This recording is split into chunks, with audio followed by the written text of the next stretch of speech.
It's a very good afternoon and welcome to our National AIDS Council HIV and COVID-19 webinars. These webinars we bring to you every week on Tuesday as well as on Thursday. We are still continuing with our theme of Women's Month, where we're talking about breaking the bias. So today, what bias are we breaking? What are we discussing? We are looking at the issue of sexual violence and young women. Also looking at a worrying issue of young women / girls who are selling sex, helping us to dissect this very important topic. Two in one is Otilia Chinyani and Nadine Sekiwa. They are both from Katswe Sisterhood. Ladies, welcome to our webinar. Thank you for having us. Yes. Maybe let's start off by looking at, I'll start with you, Otilia, in terms of issues of sexual abuse. What are the different forms of abuse that are perpetrated against women? So when we talk about abuse, it comes in various forms.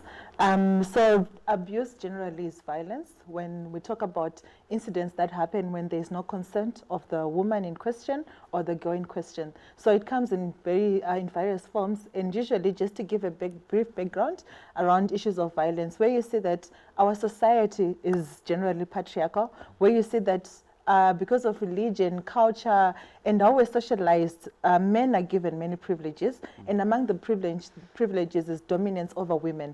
So that dominance that men have over women, even if it's a general woman that you don't know, or a woman that you're related to, men feel that they have this entitlement or power over women, and because of that there are a lot of violences that are faced by women and girls. So among the violence that are really predominant when it comes to women, there are issues of sexual violence, which can be date rape, where you find that a boyfriend and a girlfriend were dating, so they believe that if she says yes to being in a relationship, there's this belief that she has said yes to everything that are involved in being in a relationship. So because of that, there are young girls who we have been telling stories of how a boyfriend or a man who was pursuing them ended up forcing themselves on them, and the justification has always been women can't just say yes. So their no at times means yes. So there's the issue of marital rape, and because of the economic situation in our country, which has found some children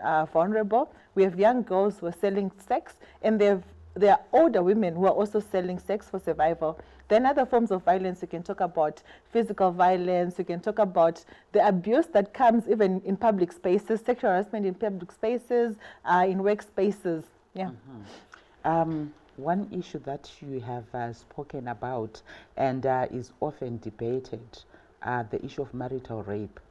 How acceptable is it in our country as a form of, you are saying it's a form of sexual abuse, and through patriarchy, once you are a wife here within the home, you are considered, this is what you came to do. So how would you then say my husband who paid Globola for you has raped you? Well, yeah, for starters, I think it's important to acknowledge how the law recognizes marital rape as a form of violence. So in terms of policies and law, it's very progressive by recognizing it as violence. But then looking at, like you rightly put, our society, which feels that because he paid lobola, and even if he didn't, the fact that you're staying together, he feels he's your husband, he has power, he has control over you. So some of the sex that is had within the marital setup is not always consensual. I think from experience working with women, you'll find that they'll say that maybe at times I'm not feeling well, and at times I'll be tired, genuinely tired. Oh, I just but then want. And I don't want, maybe because she's probably angry because of something that he would have done before. But because he feels he has control, right? He paid something, so the woman, the wife, is equivalent to a TV that he bought. He feels he can actually force himself on the wife.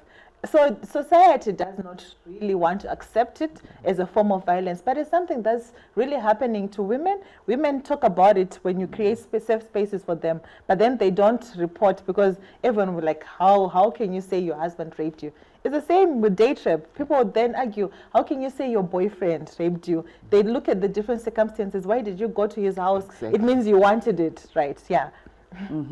Yeah, and Nadine, coming to you, all these forms of sexual violence that Otilia has alluded to, how prevalent are they in our country?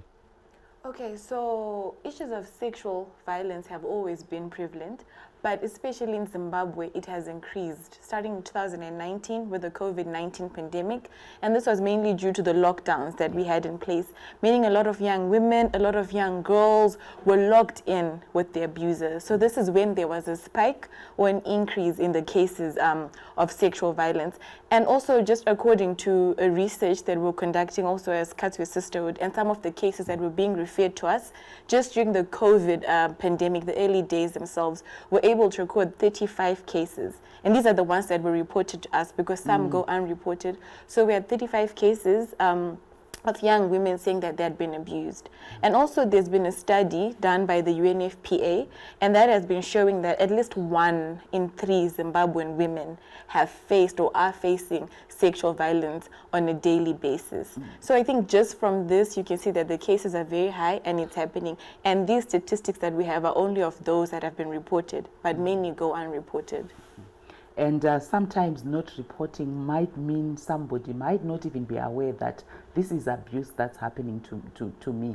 So my question is, from your own assessment, the work that you do, the advocacy work, going into the communities, are women aware of the different forms of abuse?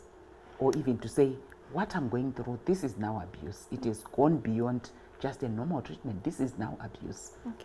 So you'd find that women's knowledge is, let's just say, I would say it's a 50-50. I don't know, maybe Otilia will work with that later, but I think it's a 50-50. And as she was alluding to, because of the patriarchal society we grew up in, many women do not think they have a choice, especially to sexual related issues, whether you're a girlfriend or whether you're a wife. So marital rape could actually be happening, but she will not realize that it's a form of sexual violence. And then there are some that know, maybe because of school, maybe because of research, academic background, or even as part of the work we do as Katsu's Sisterhood, raising awareness on sexual violence and all of that. They may be aware, but again also they still have that fear. They still feel like because they're women, they should not speak out about some issues. They just keep quiet. So I would say it's 50-50. It's 50-50. Otilia, I would want you to express also how you feel in terms of that particular issue, but also adding on to what she has said, to then say sometimes women are seeing it, but might not feel it. But also there are those women who will even justify abuse happening to them, to say, no, I want so that's why this then happened. Okay. So without rating it, I think it's a combination of both. So there's, especially when it comes to young women and girls, there are a lot of information barriers that exist, mainly because there are limited spaces for girls and young women to learn about things, to include issues of sexual violence. So there are people who actually don't know. And part of the reason why they don't know, maybe, let's take it back to how we're socialized.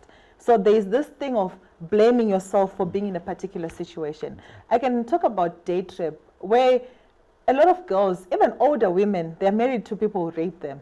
So their first encounter with their husbands was not consensual, but because of the issue of virginity, or maybe she got pregnant out of the rape, she then married this person. But because you're thinking, I shouldn't have gone there, or maybe the way I was dressed, or maybe, so there's the issue of even survivor blaming themselves. And then how society generally then treats survivors of violence, how even at times when you hear some people saying that I actually took a step further and I went to report this case, but then the sort of treatment that I got from the service provider wasn't friendly. I was blamed. And when it happened, why? So there's this issue of victimization of survivors, which keep people who even are aware that this was not consensual, this was forced, this was rape, but then they cannot then seek support. Then there's the issue of this dependency that some women have on men. So this rapist, because I'm dependent on this man for SADSA or the most basic of things, I will not seek any kind of help because I'm dependent on this person. So I can give an example of another form of sexual abuse, child sexual exploitation. Some people want to call it children selling sex, but it's really exploitation. So it's this young girl who's desperate, who's on the streets because she's just looking for that $1 to buy a plate of SADSA or 50 cents to just get by the next meal. Yeah. So she's just doing it because she's desperate, not because that's the choice that she wants. And people are easy to judge. People, I know and stuff. But then at times, the situations that we are in as women and girls push us into all those situations. Yeah, and really trying to address the elephant in the room, the issue of marital rape. I keep on going back to it because that's where everything happens. Even the physical abuse will happen within the home. And you spoke about when you want to go and report. It's even the same way I'm saying maybe I'm going kuna baba mkuru to report or kuna tete to report. Kuti hanzvadzi yenyu iri kundibata chibharo mumba. And how that will be taken. Even going to a police station and saying, murume wangu andibata chibharo mumba. Do you feel we can get to a situation where people would then get to understand where the woman is actually coming from? Or we still a long way to go, and what do we need for people to actually understand that rape can actually happen and is happening within the home? Either I'm married or I'm cohabiting with somebody. I think we are getting there. When you talk about changes of how you're socialized, your beliefs and everything that has been instilled in you, it's a process for us to change that. But I think it's possible, and through the efforts that we've been making and all other institutions, even government, we can see that there is a shift in terms of what people value and what people believe in, where you find that a woman is seen beyond being a wife or beyond being like an object within the home, where her voice is actually heard, her views are actually heard. So it's a process, yes, but then we're making progress. And I think one of the things that we've been trying to do as Casa Sisterhood is through our interventions, yes, we want to empower the woman, but then we acknowledge that this woman does not live in a vacuum. So if we empower a woman and then you send her back to a man who's not ready for this empowered woman, then we're not doing anything. So we've also been engaging men and boys around issues of positive masculinity. So masculinity is not a bad thing, but then how do you express your masculinity when it comes to the woman that you're married to? How do you do it in such a way that you hear her voice, you value what she says, and if she says no, you take it as a no.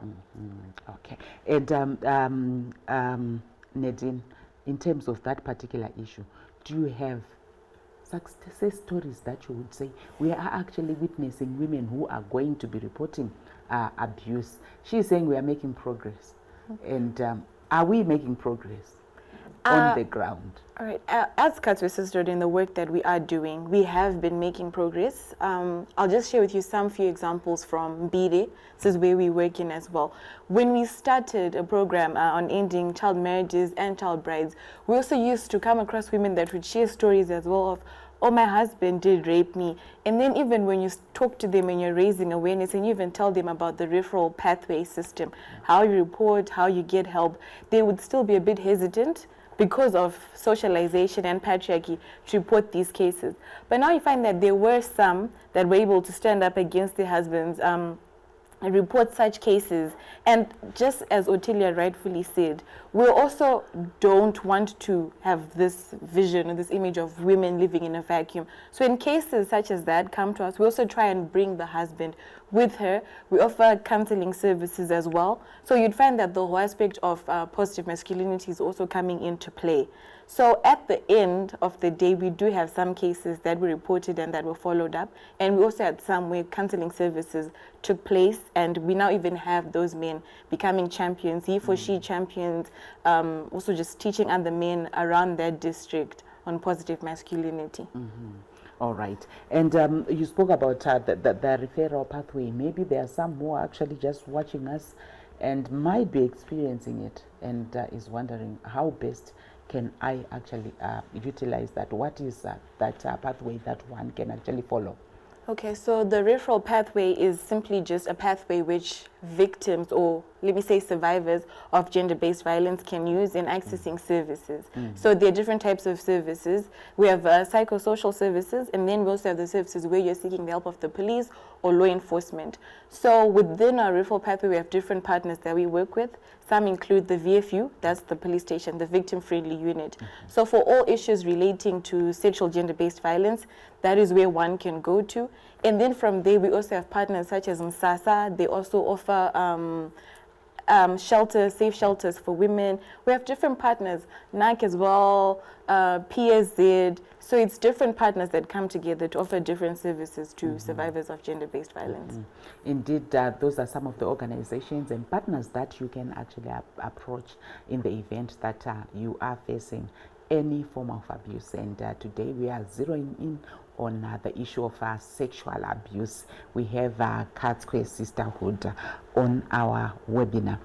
You spoke about involving men so that we foster in the issue of positive masculinity.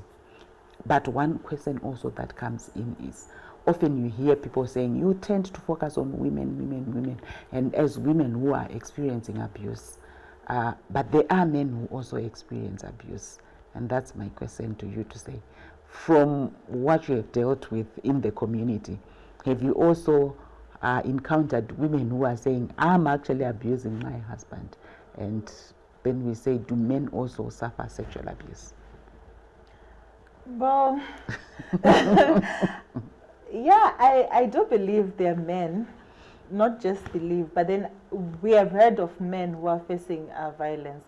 But then my worry often is how many times, I don't know if I then say it right, but then at times I feel like it's a way of feeling like we're being left out.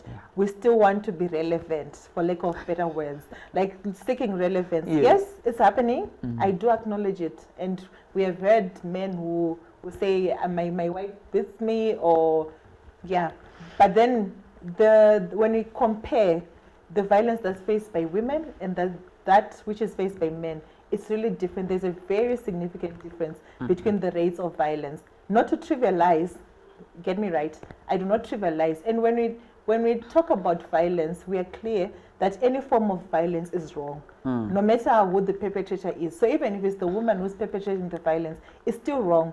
And we urge this man who's facing the violence to seek support. But then I want to go back to your question around it's mostly women. I think as Casa Sisterhood, our main target really is the sisters, just basing it from the name, where we're feeling that we don't need to be apologetic when it comes to creating spaces that are exclusively for women. Why? Because for the longest time, women have been left out. And when we're looking at privileges, men are there and women are lagging behind. Even in as much as, yes, a lot has been done to date, but still women are behind. So it's also important to just create those safe spaces for women to engage on tell the stories without including the men, because it's also difficult for this woman to say, I was raped in the presence maybe of the perpetrator, or maybe a terrara, or someone in the space, a male image in the space. So it's important to create those spaces. But yes, as we empower the women, we also talk about how upholding their rights should not infringe on the rights of the men. So we don't want a reverse of patriarchy, where men used to dominate and now we're saying, women, we now want you to dominate over men. We don't want that. So yeah, when we meet the men, they openly share about their experiences, but this thing at times of being defensive and trying to seek relevance at times is not okay. But then whatever form of violence, be it violence against men or violence against women, is wrong. Oftentimes now we hear people talking about mental health being the new black. And when you're looking at sexual abuse that women face, how has it contributed to mental health issues of anxiety, depression, all that, from the work that you're doing in the communities? How are women impacted? I think for the longest time, mental health issues have always been there, especially when it comes to older women, because of the silence that was there when it came to issues of violence. So she will be quiet, enjoying whatever she's facing. Then you'd hear, wakazongodona, or her BP, wakazongofane BP, right? Because she was bottling everything in. And right now, we're really focusing on the mental health.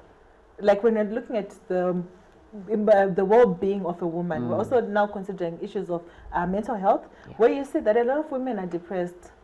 At times she'll be in the meeting, she'll be sitting, but you can clearly like see we that are now. Yeah, you can clearly see that she's here, but she's not here because of the issues that she's facing. We have issues of even people who have turned to extremes like bipolar. But then there's black people, I don't know, this Shona word, I don't think, like there are terms, or Akarewa, we look for things, terms to hide, because mental health is really, previously was a class issue. So is it a white issue, or the rich are the ones who can go for counseling? And it's even difficult in marriage to suggest to your husband, let's go for counseling because we're facing this, because it's something which is really associated with the rich and the white people. But then it's really something that's important, because women really have been greatly affected because of the sexual violence which they face within the home, within public spaces. Talk about sexual harassment, where you have seen videos going viral of women being stripped naked.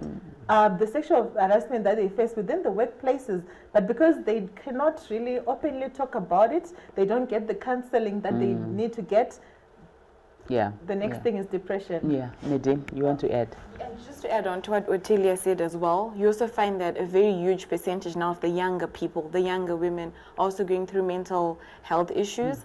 And it's also something that's not spoken about as much as if we're referring to older women, because people look at younger women and say, but what problems do you have? Exactly. You don't have children. Are you seriously worried about a boyfriend? But people find that it's a relationship, no matter how old you are, even if you're just in university or just in high school, people are putting the effort into that, they're putting the time into that. And now if young women in tertiary institutions are even facing sexual violence, that's going to also lead them to depression. And the sexual violence might not only be coming from their partners, but can also be coming from lecturers as well. And as we were saying earlier, for you to report that, the question will become, how were you even alone with the lecturer? Why did he even suggest that to you out of 40 other girls in the classroom? So you find that it's also young people being diverse. They go through so many things. There's drugs involved, there's alcohol involved, there's peer pressure involved, there's school, there's finances. It's a lot of things that are also just that they're also going through. So even for them now to say, oh, I'm depressed. Why are you depressed? Because it's difficult to make friends. It's not, people will say there's so many other big things that are happening in the world. This can't be, was like Otilia said, it can't be a problem in African society. So I also think amongst young people, especially even if you look at the trends of suicide, a lot of young people have been on that list as well. That's where I actually wanted to go next to then say we have recently started to witness a spike in terms of suicide cases. Are we, and linking to the point that Otilia spoke to as well, are we at a point where people would recognize and accept and appreciate that I think I'm actually having a depression? I think I have mental health issues, and even family to say, I think there is something wrong. We need to step up or step in to assist maybe my daughter or my sister-in-law, or that kind of thing. Are we within the African setting at that point where we can actually appreciate to say this is mental health, or we are still believing uroi or urujitisa? Maybe I'll try and answer this one from my own experiences. I would say with depression and even mental health issues, maybe now because of the space that we're working in, I know more. So I can tell that maybe I might be feeling a bit depressed. But I also think as Africans, and also because of our culture, I might be wrong, but I also feel like Africans have this, we move on. Pick yourself up. Or you can't be worried about, we trivialize our problems. Or we have this, I'll push on as long as I don't die. So I might be stressed about something, but then I'll think, okay, if I told Otilia, what is she going to think? Is she going to think I'm being childish? Is she going to think... So I push on, I don't talk about it. And now because of that, the pressures keep mounting and the stress you're going through also keeps mounting. I think that's also why people end up committing suicide. And as she was also saying earlier, it's very difficult to talk about, even if some symptoms start to show, like you're depressed, you're oversleeping, you're overeating, all of those things. Like she said, or agaroiwa. but you're really just going through. So I don't think we're getting there, yes, but it's not something that I think it can be an open conversation where people understand what you're trying to tell them. Otilia, your opinion on that? I definitely agree with Nadine. Yes, I think as civil society and different institutions we've been trying, but then we're still a long way to go, really, because I think we've been taught that you keep things to yourself, and if you're married, don't talk about it. And this belief that women are strong, that's a myth, and it's wrong, because you're told you're strong. You should just enjoy, hang in there, pick yourself up, like she's saying. But we've been trying, but it's difficult to just say, maybe I need to go for counseling. Like I'm feeling, no, maybe I need to talk to someone. So if I don't talk to my friends, then I just don't talk to anyone, and I'll move on. Yeah, and from your experiences working with women at community level, how has sexual abuse impacted on HIV, STIs, and all these other health issues? There is a strong link between sexual violence and HIV. So I can talk about how in relationships, we're talking about how the other gender is dominating over the other, right? How men have dominance over women.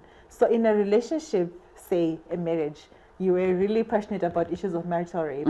It's difficult to negotiate, to even suggest for safer sex within a marriage, right? So imagine if it's a case of rape, it's already difficult to negotiate for the use of a condom within a marriage setup. It means even if this woman finds out that he is clearly cheating, or at times he has an STI, then to even suggest that, can we use a condom? That's a no-no. And a lot of women have been saying that I could actually see that he had an STI. I knew, but then he refused to have protected sex with me. Similarly to issues of child sexual exploitation, this is a child, she's 13, she's 12, she's on the streets. How do you even negotiate for safer sex with this older man who's seeking for a service, let alone issues of money? Like, so safe sex, and generally when there is rape, a rapist doesn't say, wait, let me wear a condom first, then I continue with the rape. So when there is forced sex, there is going to be no protection that's going to be used. So there's really a strong link between issues of HIV and sexual violence. And Nadine, coming to you, there's also this issue where oftentimes when there is a health issue within the home, or even, let's talk about HIV that we are talking about. Usually it's the woman who gets to know about the status first. Maybe they've gone for antenatal care, prenatal care, or just because of the general health seeking behaviors of women, is the woman who gets to know about it. Coming home to then tell the husband, this is what I know.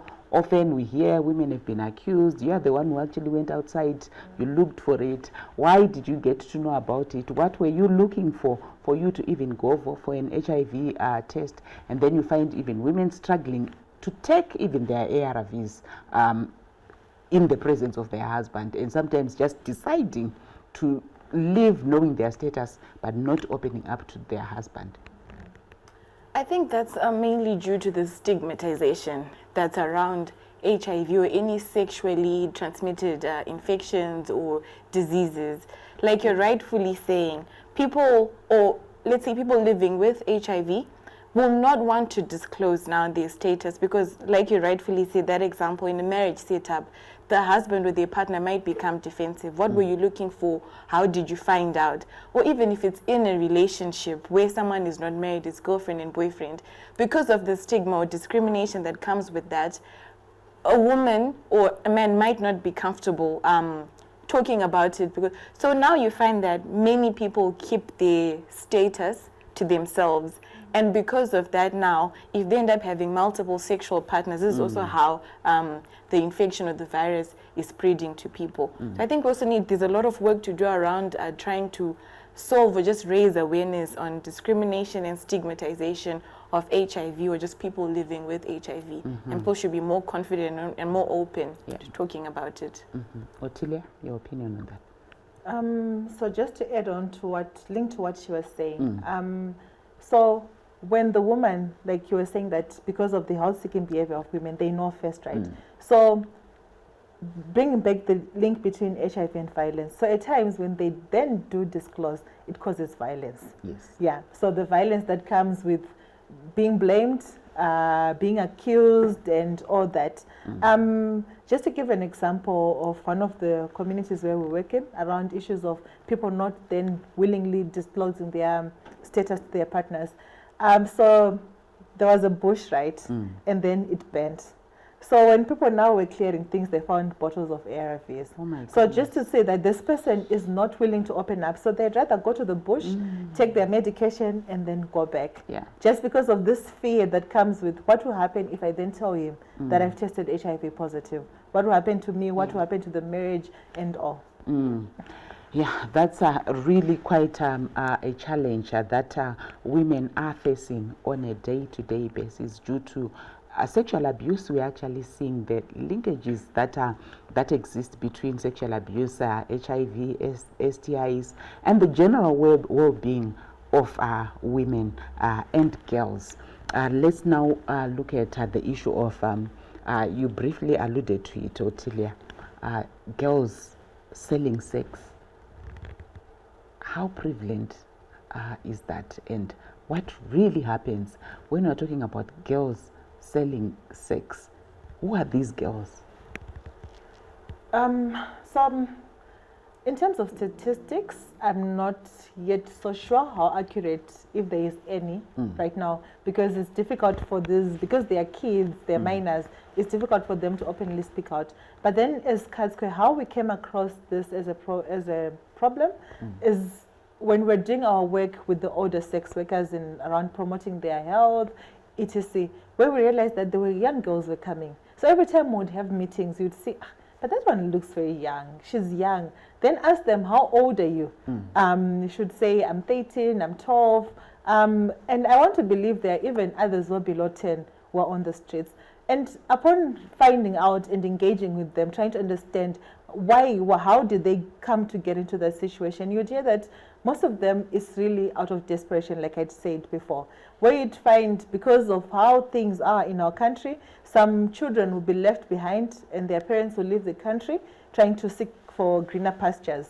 And at times, what appears to be greener might not be as green out there. So they would fail to support their kids who are back home in Zimbabwe. So because they're now trying to survive, so it's this 13-year-old who was left behind with a 9-year-old sibling. And she knows, because I'm older, I'm the one who's supposed to make a plan for us to eat, for us to pay rentals, for us to wear clothes. So it's that desperation because they don't have anyone to support them. So they're really doing it for the money. And it's really sad that the money that they charge, we're talking about issues of negotiating for safer sex. The other challenge is even around how do you even negotiate for more money?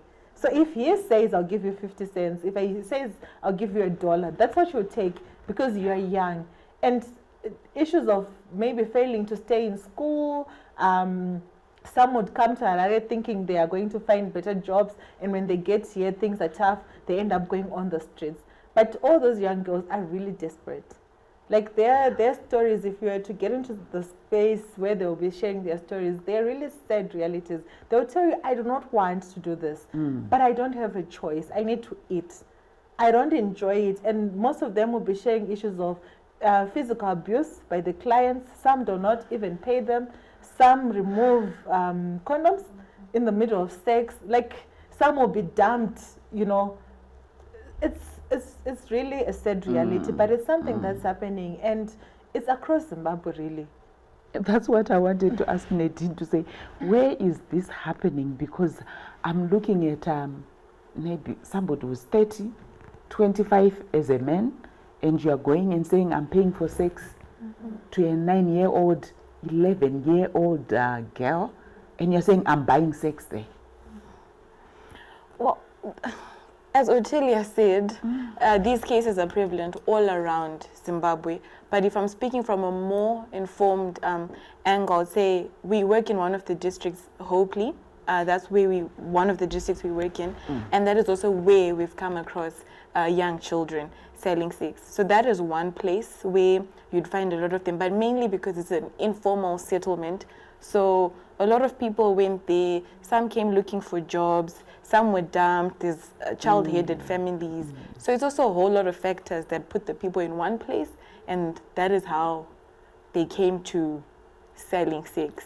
So talking to the young girls when they were coming to your programs where you're meeting older sex workers, are they understanding what they are doing? Or because I'm really trying to balance to say maybe circumstances pushed them into it, or somebody actually pushed them, because I'm trying to think how a 9-year-old, 11-year-old would think, I need to sell my body. I need to have sex with somebody in exchange for money.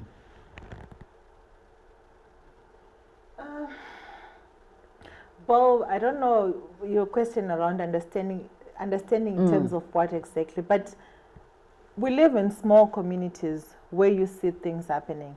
And some of these kids, at times, they stay in an area where there are sex workers already. So they know these things happen, right? So it's them then trying to say, how do I even make money out of this? But like, not even talking about issues of negotiating for services.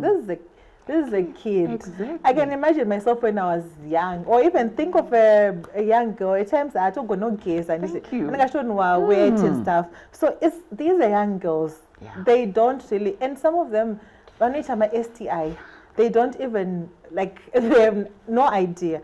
But then one of the things that we've also tried to do is around. So we have our sex workers champions. Yes. And I also think Sesha is also doing a lot when it comes to working with sex workers, the older ones. But then when the younger ones are there, we've actually been trying for them to actually ensure that they get treated. So if it's an STI, they get treated of the STI. And we don't want that situation for these girls. We do not want. And I really wish there was a solution to just say, to just save them from all this. Yeah. But at times we are desperate at times. Yeah. And for me, really, it boils down, this is just a clear case of abuse. Nadine, in terms of the health implications on these young girls who are selling sex, what have you witnessed? She spoke about some of them get STIs. But I'm also thinking the body has not developed for a young girl like that to be able to be handling all these men penetrating them. So it's very depressing. It's a very depressing topic. Yes, because of the age and how they also cannot negotiate for safer sex. And even, I'm also always very confused, even if they know how to have sex, if they're 9 or if they're 10. But yes, STIs, HIV, and then some are actually falling pregnant, and many are now resorting to unsafe abortions because of this, because they cannot carry they can't carry the baby to term, or they do not have anything to feed this baby with. So unwanted, unplanned pregnancies have also been on the rise, and many of them also are now also going into unsafe terminations of pregnancy. Otilia, with abortion being illegal in our country, and Nadine is saying sometimes young girls resort to illegal abortions because they get pregnant due to unprotected sex. But I'm also looking at how best can we address this whole problem so that at least we don't even get to a situation where the young girl gets pregnant. We don't get to a situation where the young girl is abused. At community level, what do we need to do? I think there are many layers at which we can look at this. For starters, we can talk about, when you talk about strengthening safety nets for these young girls, I think it begins with the society, where this has always been happening. That's the honest truth. And people have always known that these young girls are on the streets, they are looking for money on the streets. They have always known in the communities, right? But this thing of blaming the victim or the survivor, where they would just judge this young girl, but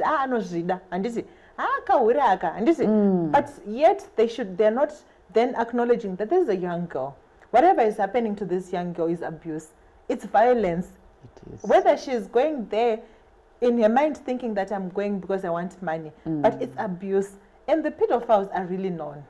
They know that is this particular man, Ninki, Baba Ninki, or this young boy who goes to these young girls. So it begins with the society. When they then acknowledge and realize that this is a form of abuse, we should be end. It then becomes easier for these pedophiles to at least have the descent to shy away from preying on these girls. So even if they go without looking at the vulnerability of the young girls first, like them not just going because they know, this is the child. Let me go to this one who's older, who is at an age where they can actually fully consent to whatever transaction is happening. So if communities are made aware that this is violence, at least that's the starting point.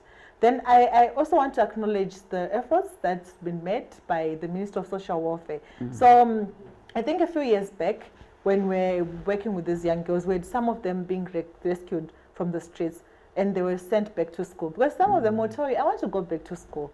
I want to become a doctor. I want to become this. So it's their dream being shattered because of the situation they're in. So I want to acknowledge that effort, and to also acknowledge that it cannot be, it needs everyone involved, multi-sectors, wherever can come in, can come in to actually ensure that these girls are supported to go back to school. These girls are supported so that they can access sanitary wear, all those basic things that they need. Then it's going back to the issues of abortion. I think socialization, is really something that we really need. There are things that we need to unlearn, right? And to accept the reality in which we're faced with. Because the reality is people are engaging in sex at a younger age. Whether we like it or not, it's happening.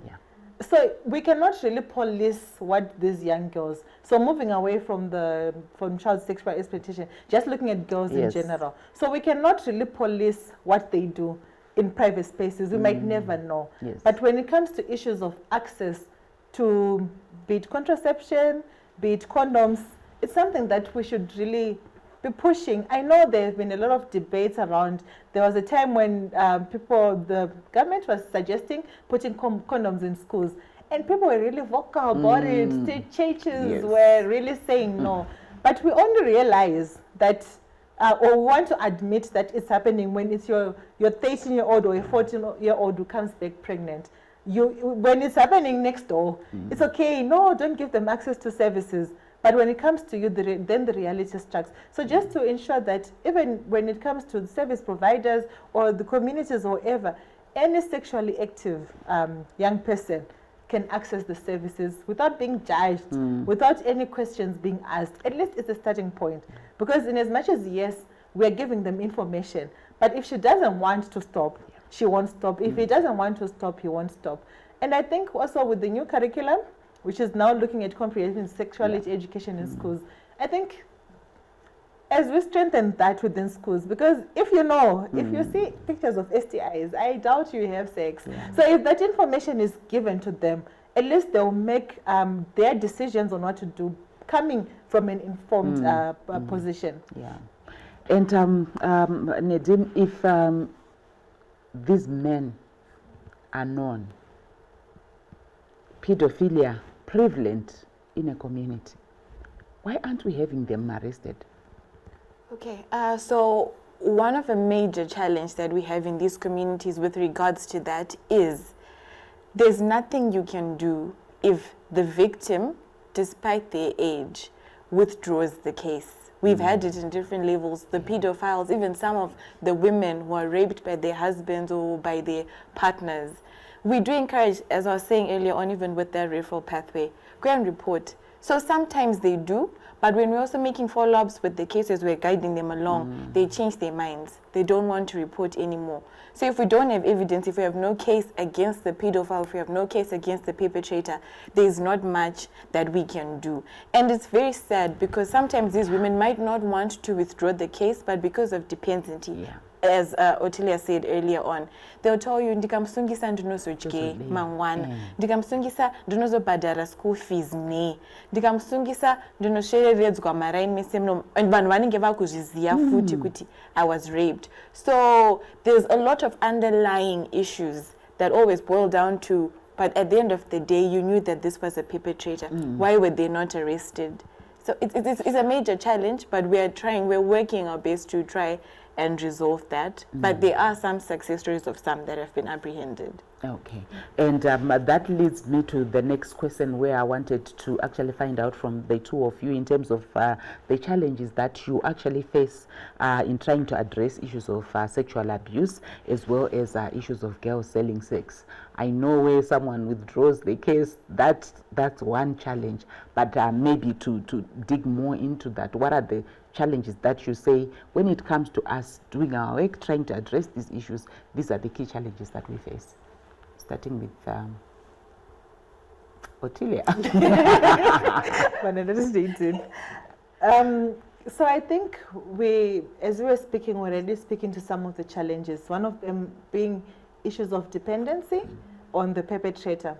So it can be dependence on the perpetrator who is a husband, or dependence on a perpetrator who is an uncle or a relative, right? So because ndisekuru ndo vanochengeta mhuri handiti. So if it's a case of maybe incest, or the rape happens within the family against a young girl, it's not reported because they're highly dependent on this person. And then the issues of how people then want to guard closely what happens within the family setup, where they say whatever happens within the family, we can resolve it within the family. So in cases like that, even when the survivor wants to reach out for help, but because it's happened in the family and people vatogara matari and they've agreed that acharipa mombe achadi, and it ends at that. So that's one of the challenges, that when these cases happen within marriages or within family setups, it's difficult for them to actually even, so people might know it's happening there. Yes.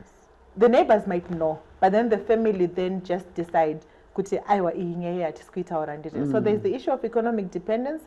Then with change comes resistance. Yes. Generally, because we're then trying to denormalize something which was usually normalized, right? So when you talk about issues of marital rape, where we're previously saying that the lobola payment comes with all the full package and sex when he wants, right?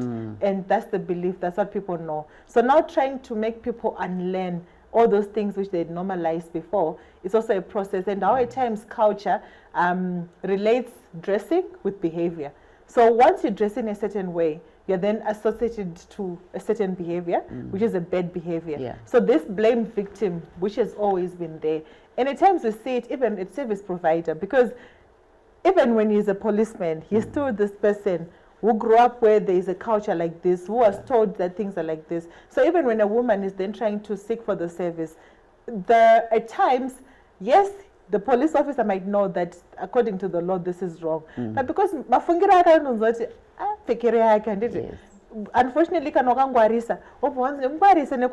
there's this thing of victimization of my survivors trying to seek.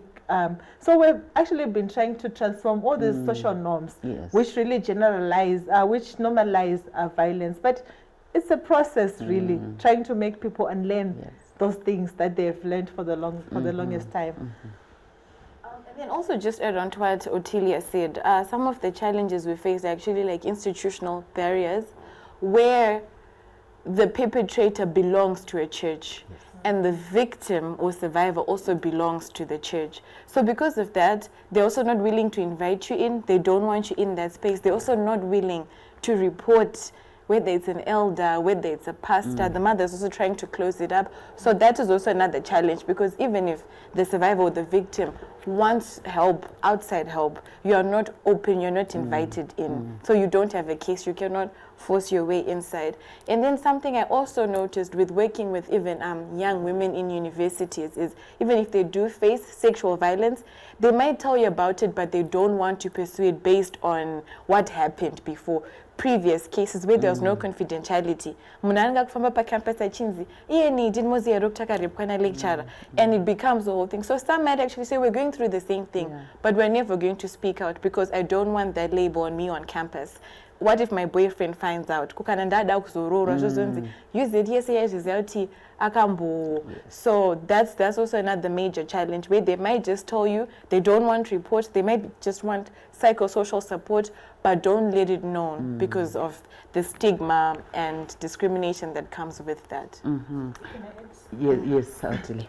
So I also wanted to speak to the issues of reporting late. Yeah. So it's really unfortunate that when it comes to the justice system, when there is no evidence, it then becomes difficult to actually prove that the rape actually happened. So we have heard cases of the survivors reaching out maybe a month, 2 months, a year after the rape would have happened. So at times you could clearly see that yes, this is rape. You could actually, but when the cases go to court, there is no evidence anymore. It then becomes difficult to actually prove. And it's one of what we have been trying to encourage people to report cases early, so that at least when you report, you not only get the health services that you need if you have been raped, but you can also actually prove that this is a case of rape. Then the other challenge may be, which is mostly common in rural areas, where you would find that to get to the police station, you have to walk for 10 kilometers or 15 kilometers. I remember in one district where they were saying that to get to the police station, I have to pass through the bush. So I risked getting raped whilst going to report a case of rape. So issues of distance to access services has also it remains a huge barrier. And those who are close, those people, they don't know the law. And it's easy for them to get bribes. Those cases never go anywhere. But then the actual police station or the actual maybe health facility, because it's far, people then just don't go. Yeah. And just also to add lastly to what it came to me as she was speaking as well, that another challenge is that the onus is on the victim to report or to prove rape. And already the victim is going through a lot of things. They've been raped, so emotionally they are not okay. But it is you who was supposed to go to the police station. It is you who was supposed to provide them with evidence. So that means also do not bath. You have to present yourself. You have to present those clothes. So also the implications of this on someone's mental health or the emotional well-being are also just some of the reasons why people then end up hiding away or just not even reporting the cases at all. All right, and as we wrap up our discussion, maybe what would you say is your key message to Zimbabweans, particularly looking at this issue of sexual violence and young women, as well as the issue of young women / girls selling sex? Your parting shot. Starting with Nadine. I'm going to say a very cliche line. We're all in this together, I would say. We should not only leave it to the police or to the legal system, but I'm also throwing this as a challenge to the society as a whole, that I think society should transform the way they think in regards to stigmatization and discrimination of young children selling sex or survivors of sexual gender-based violence. Let's come together. If we know that pamba apa pane mwana ari kuabuswa, be the first one to speak out. That way we change what is being normalized, and we also help these survivors of sexual gender-based violence to come out of their shells and report these cases.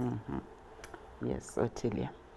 For me, I think it's around the issue of culture, where we need to accept as a country that culture is dynamic. Culture is not a bad thing, but culture is what we make it.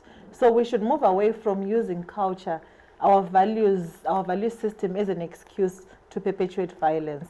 We need to learn and unlearn the old things that perpetuate violence, that justify violence, so that we can live a violent-free society. And everyone stands to benefit. I know in this conversation, we're really focusing more on rape, but there are many cases of sexual harassment within the public spaces, within workspaces. Sexual violence comes in many forms. So we just need to move away from this thinking that because our culture says this, so let's do this. Because our religion says this, let's do this. Let's not misinterpret our culture. Let's not misinterpret the Bible, because it does not support violence in any way. And violence is wrong. There's no justification. Indeed, violence is wrong. There is no justification. Let's not misinterpret our culture. Let's not misinterpret the Bible.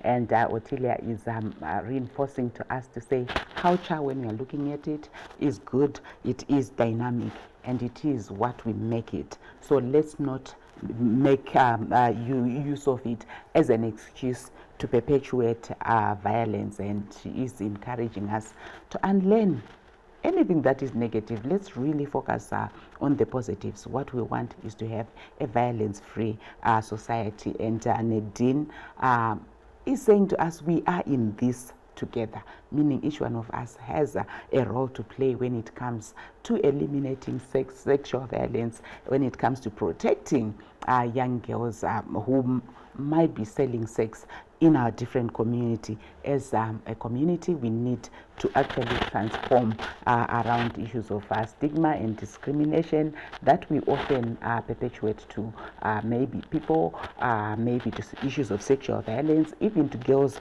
who are selling sex. And she is saying, let's come together and speak out against these ills. So that's been our discussion for today. I'd like to thank my colleague Tinashe Mangwiro, who was assisting me with sign language, and also special kudos to the SlyMedia TV crew who make everything happen. Until we meet again, it's goodbye.